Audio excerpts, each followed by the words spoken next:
திட்டமிட்டபடி தான் போய்கிட்டு இருக்கோமா இல்லையாங்கிறத நமக்கு உணர்த்துற அறிவிப்பு கொடிகள் தான் உணர்வுகள். நீங்க நல்ல உணர்வோட இருந்தா உங்க விருப்பங்களோட ஒத்து போற விதத்துல உங்க வருங்காலத்தை கட்டி எழுப்புறீங்கன்னு அர்த்தம். ஆனா நீங்க மோசமான உணர்வோட இருந்தா உங்க வருங்காலம் அதுக்கு எதிர்மறையா அமையும். உங்க தினசரி வேலைகளை நீங்க செஞ்சுட்டு இருக்க ஒவ்வொரு நொடியும் ஈர்ப்பு விதி இயங்கிட்டு இருக்கு. நாம சிந்திச்சுட்டு இருக்கிற உணர்ந்துட்டு இருக்கிற ஒவ்வொன்றும் நம்ம வருங்காலத்தை உருவாக்கிட்டு இருக்கு.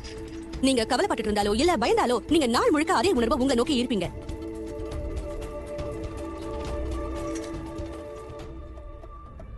இன்றைய உங்களது எண்ணம் மற்றும் உணர்வு உங்களது எதிர்காலத்தை உருவாக்குகிறது. நீங்க என்ன சிந்தனை செய்றீங்கிறத விட நீங்க எப்படி உணர்றீங்கிறதுக்கு ஏத்த மாதிரி தான் நீங்க கவர்ந்து இருக்கிற விஷயங்களும் இருக்கும். அதனால தான் ஒருத்தர் காலையில எழுந்திருக்கும் போது கால் தவறி இடிச்சிட்டாங்கன்னா அதே சுத்தி சுத்தி வருது.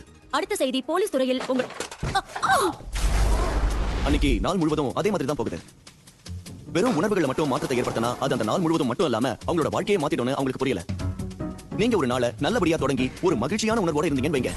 அந்த உணர்வு நிலையை மாத்தக்கூடிய எதையும் நீங்க அனுமதிக்காத வர ஈர்ப்பு விதிப்படி தொடர்ந்து அந்த மகிழ்ச்சி உணர்வை நிலைச்சிருக்க செய்ய உதவும் மக்களையும்